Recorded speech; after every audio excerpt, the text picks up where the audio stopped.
Time now for Inside Utah Politics with Lindsay Aerts. Well, welcome on into IUP Plus today. This is our streaming show. We're happy you found us, whether it's on News for Utah Plus or YouTube or the internets, wherever you found us. We're grateful you're here. Today we've got a lot to talk about with redistricting, with the special session, with Democrats who are now campaigning for a possibly competitive district in Utah.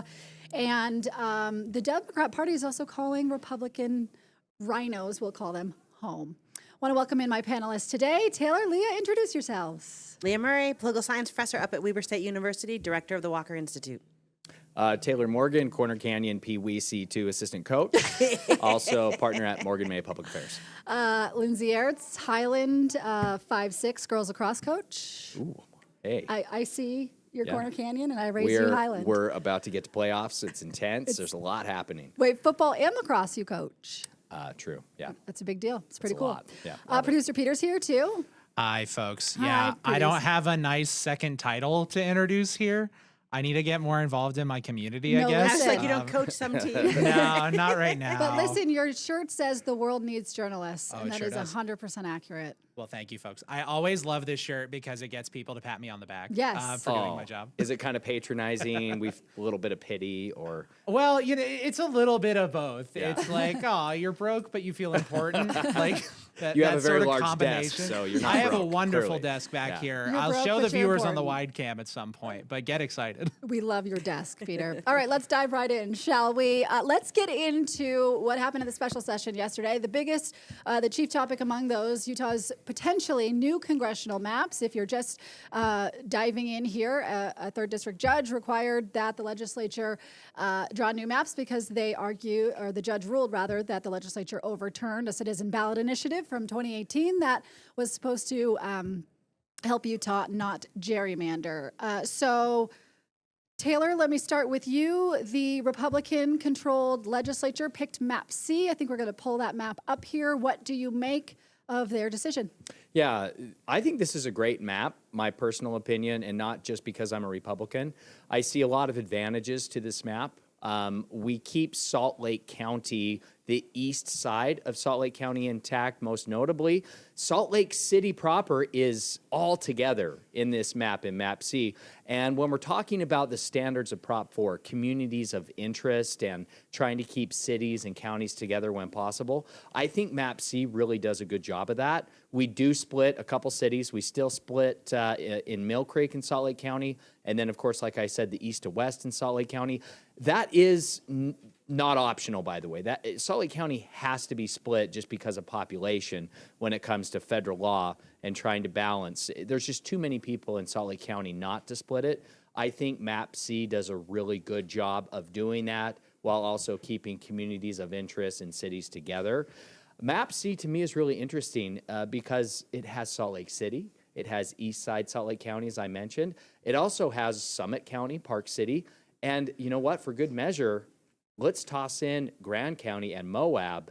You're welcome, Democrats. I think it's not technically a D+ district with the demographics, but it is, on paper, a highly competitive district for the right kind of Democrat. Whoa, whoa, whoa, whoa. You are not allowed to talk about partisan was data just going of to these say. maps. That is not allowed. Well, let's be honest.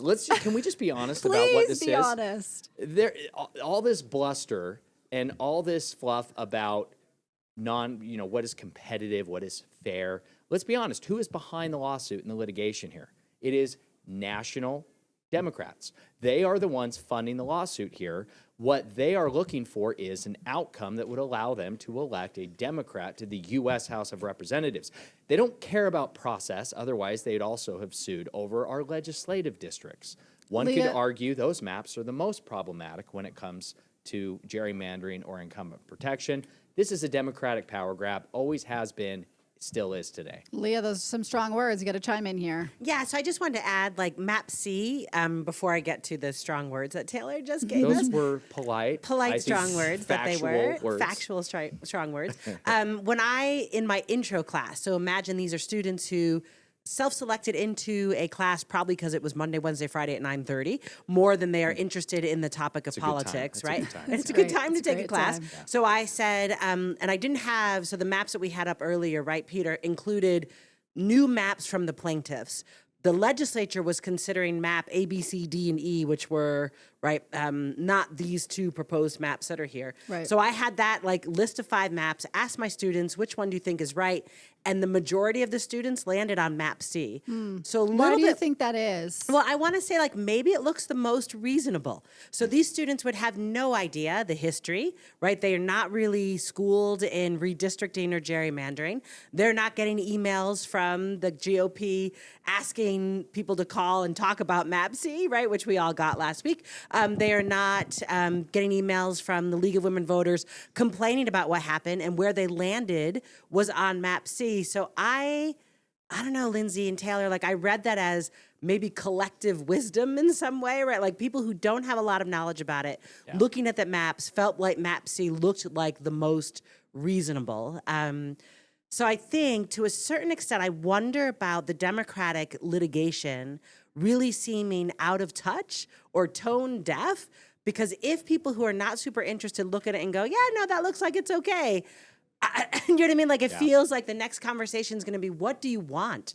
What do you want in a Republican pretty much dominated state? What are you looking for? This feels reasonable. And to that point, I think you're spot on. You're exactly right. And you know, my strong words aside, I like to tease the folks behind the litigation for this reason, right? What do you want?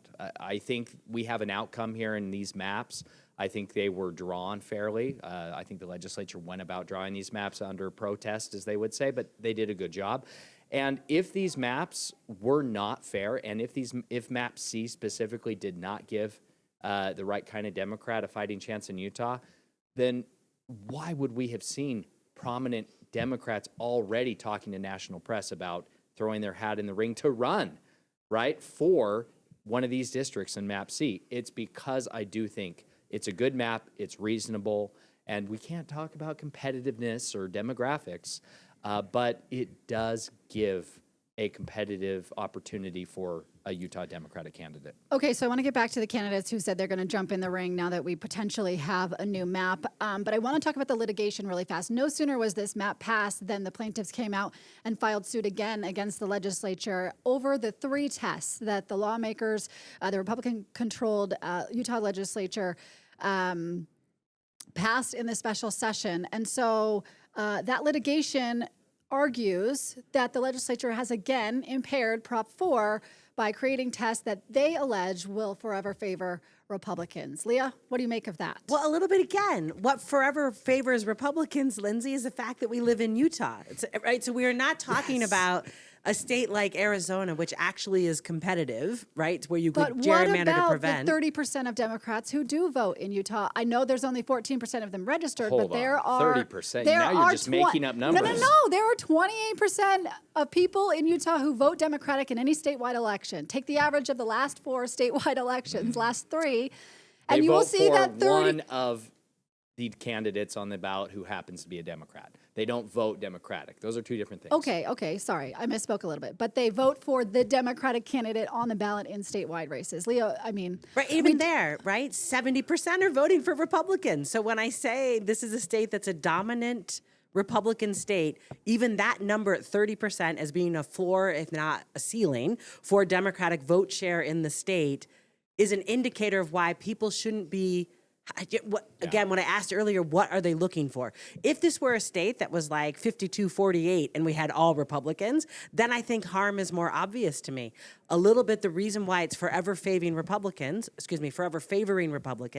because Republicans win. Yeah. Democrats in Utah are not losing elections because of how maps are drawn. Right. Democrats in Utah aren't winning elections because, number one, there aren't Democrats running in most elections. And number 2, the Democrats who are running are unelectable. Brian King, Caroline Gleich. These Democrats are the worst performing Democratic candidates statewide in Utah history, and they were the Democrats on the ballot last election cycle.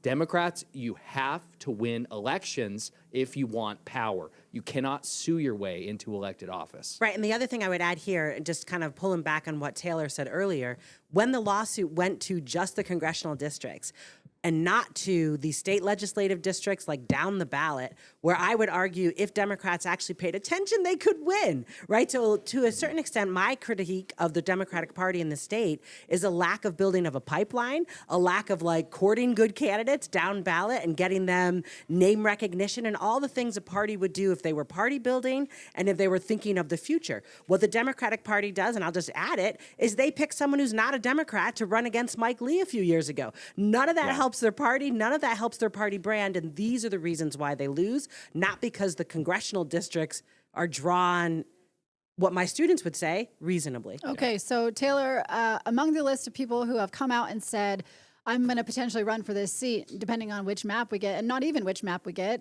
just because there's a map that even may make a competitive seat. Who are these good Democrats that you're talking about? Okay, so think about Jim Matheson of the past, Doug Owens, Ben McAdams.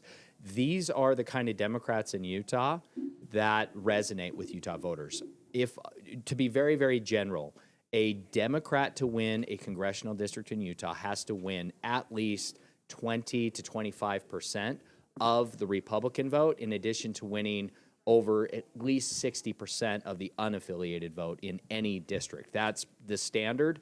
Those numbers may obviously shift in Map C, in that one district in particular, but that is still the standard. That is still the standard. There are not enough Democrats in Utah, nor are there enough progressive, liberal, unaffiliated voters to elect a liberal Democrat.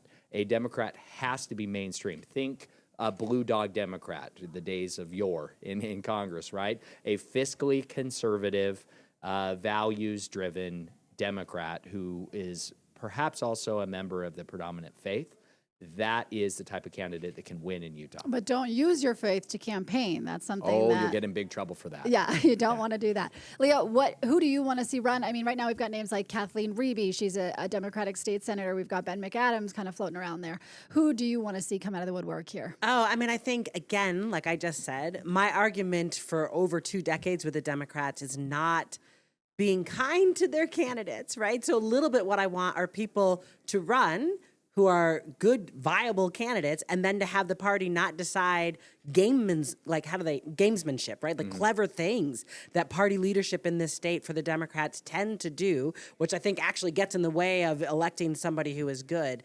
I think a little bit, and we were talking off the air, right, Lindsay and Taylor, that we're thinking Blake Moore's district and Burgess Owens' district are competitive. Yeah. So a little slightly bit more competitive in Map C. Right. So a little bit, to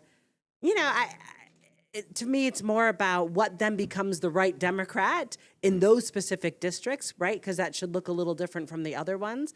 But mostly, the Democratic Party needs to get out of its own way, I think, in the state of Utah. I want national money to not be here making an argument, litigating until everyone gets frustrated, and maybe to a certain extent filibustering past, right, where people might be able to declare and actually start building a campaign machine and actually be able to win in a midterm election, which looks good for Democrats. The best shot they're going to have is next year. I have harsh words for Democrats here in Utah. Because you care. Because I care. Yeah. And I know that sounds patronizing and it's a cliche. It's true, though. My mother, my earliest and most impactful political mentor, was a Democratic state senator. I consulted Doug Owens, both of his congressional runs, as a Utah Democrat. So I'm not a partisan homer as much as I may sound like one. I genuinely care about the future of Utah Democrats. I like competition in our elections. It's not healthy, right, when Utah voters don't have a real choice. The Utah Democratic Party has become radicalized and unrepresentative here in Utah, in part because of its open primaries. And we've had so many Utah Democrats affiliate as Republicans to try to have an influence in Utah's predominant party. Now, this is probably the one and only time I'll ever agree with Utah Democratic Party Chair Brian King when he says, "Rhinos, come home. We need you in the Democratic Party." It's true. Brian, take it one step further. Free advice here. Close your primary. Why do you want their primaries closed? Because Democratic candidates deserve to know who the Democrats are. Democrats have to put on a primary that is worth voters affiliating in order to participate in. If it's not exclusive to your party, frankly, it is not worth participating in. If you just open it up to everyone, that is telling voters that your primary isn't worth voting in. close your primary, require Democrats to affiliate, and then your candidates will know who their voters are. They will know who to message to. That helps you build a roster of competitive Democratic candidates and, frankly, a future for your party. Democrats have a huge opportunity here with this redistricting, and it goes far beyond the maps. It really is the future of their party. They have to build their party to win in Utah. So, Leah, what do you want to say to those people who are still affiliated with the Republican Party because they know that the Republicans control this state, and if they want to say in the primary, that is where they need to cast their vote? What do you say to those people who, to Taylor's point and Brian King's point, they want rhinos to come home? I mean, a little bit. The answer is, I will just say to Brian King, who was in an ad with Phil Lyman last summer, right? So to a certain extent, Brian, if you are a Democrat, that cleverness, that gamesmanship doesn't make me want to come home, right? It just all kind of looks like political theater. And I think to Taylor's point, if we're going to build a party, build for the future, we have to do more support of candidates, right? Like, so it's less of the spending money on those cute little ads and more of actually helping people win election. But I also want to say, Lindsay, to your question, a little it's chicken and egg. So I would recommend that people stay Republican as long as the primary is closed, because then you might have an impact over on the right side, and you might be able to, get some center-right candidates, right? Like in this, what I said earlier, very dominant Republican state, man, I would rather have someone who is more center-right than I want someone who is way off to the right. And a little bit, I would want to see the party built before I would come back in. Come back, right? Like, so, but to Taylor's point, until people come back, you can't build the party. Yeah, how do you build the party Right, if they're not coming back? Here's how you start. Instead of continuing to sue over Map C and over what the legislature passed yesterday in special session, they're going to spend hundreds of thousands of dollars on more litigation. The solution is take that money Run and candidates. invest it in candidates for the Utah legislature. Not just Congress, Utah Democrats. The legislature. The legislature is where the power is in Utah. It is the 800-pound gorilla. It is also where you can spend a little bit of money and win a lot of seats. That's where you start. Brian King, you're welcome. I'll be sending an invoice. Okay, I want to circle back to the lawsuit really fast before we move on to one final topic here. And that is because one of the senators, talking about the lawsuit here, one of the senators got up on the Senate floor, and I interpreted it as sort of a threat to the judge and to the lieutenant governor, because he was saying basically that the judge does not have the constitutional or legal authority to pick a map here in Utah. I want you guys to listen to this clip of Senator Brady Brammer, and then I'll have you react. It would be a malfeasance in office. A malfeasance in office for a court to attempt to accept a map that has not been approved by the legislature, or for a lieutenant governor to certify and use a map that has not been approved by the legislature. So, Leah, what do you make of that statement there? Definitely a threat, right? So I think right there he is saying, specifically, I think unfairly to the lieutenant governor, if you certify these maps, then we will impeach you, right? And the answer is, what's she going to do? Like, her job is actually, I think, to answer what the court says.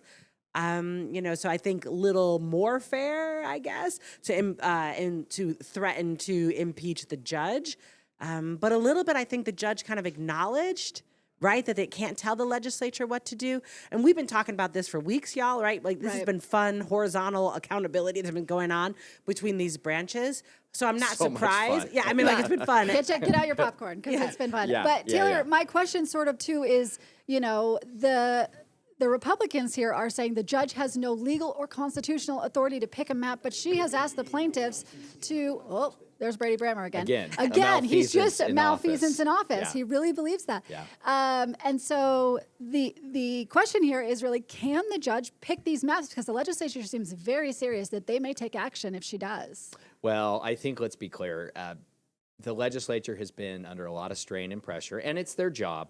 So I'm not feeling badly for them. I'm just saying we have seen our Utah legislature struggle a bit with their bedside manner throughout this process.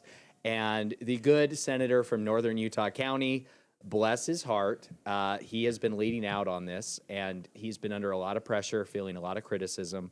So thank him for his service, and at the same time, maybe suggest that these remarks were not necessary, they weren't constructive, they weren't helpful. We know that an actual impeachment would have to be called by the House, not the Senate. We don't need to be threatening people at this point. I think the legislature drew a great map. I think we have a wonderful final product here in Map C, and there's no need to be threatening anyone right now. I think the legislature is in a good place.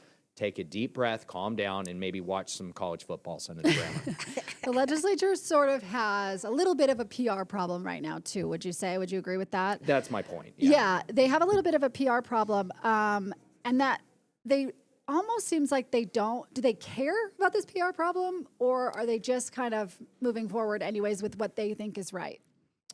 Both. They think it's right, and they don't care about the PR They know problem. they're right. Yeah. They're having a hard time understanding why everyone else doesn't agree with the fact that they are right. And of course, I'm being a little bit facetious there, Sure. but I think they genuinely are frustrated by a couple things. Most importantly, our legislature is still frustrated by the ruling of the state Supreme Court last July, in which the state Supreme Court essentially created a super law. Initiatives now have special higher protected status as statute. That is something legislators have still not reconciled. I do want to correct you a little bit to say that that is their perspective, because other people see it that they can still tweak initiatives, they just can't impair them. Absolutely right. You're right. I agree with that. But their perception still stands, and they are frustrated by that. They have not reconciled that. And we are going to see efforts this coming session to deal with it. Leah, final words here? Yeah, no, just of course they don't care. I mean, they care, right? But like, they don't have to. They are always winning. So looping all the way back, if we had Democrats running better candidates in the state legislature, and then we had a more competitive state legislature where more people were in the room when the conversations were happening, then they might listen more. Yeah. If you're mad, then donate to their opponents. Run against them if they don't have an opponent. Get involved in the process. Primary elections are coming up. You can file as a candidate starting the first week in January. So if you are frustrated with this legislature, take action and do something about it. We are going to leave it there. Taylor Morgan, Leah Murray, thanks for your insights today. You guys were so great. Producer Peter, appreciate your button pushing over there. Even if I piped in a little bit of extra Brady Brammer audio, You know what? my apologies. Who would you say pushes more buttons on this show, me or Producer Peter? You. It's a stiff competition. You guys can't see all the ones I'm pushing over there, so it's tough to assess. But Taylor might have me beat. I'll step it up. I'll keep it going. Push more buttons. All right, you guys, appreciate you watching. I would invite you to watch our Sunday show, Inside Utah Politics. It airs at 8 a.m. and 4 p.m. on Sundays. I haven't planned the show yet for this week, so stay tuned to who's going to be on this week. That's me and Peter's job, so we will get there. Appreciate you watching our streaming show. Share with your friends, and we will see you next time.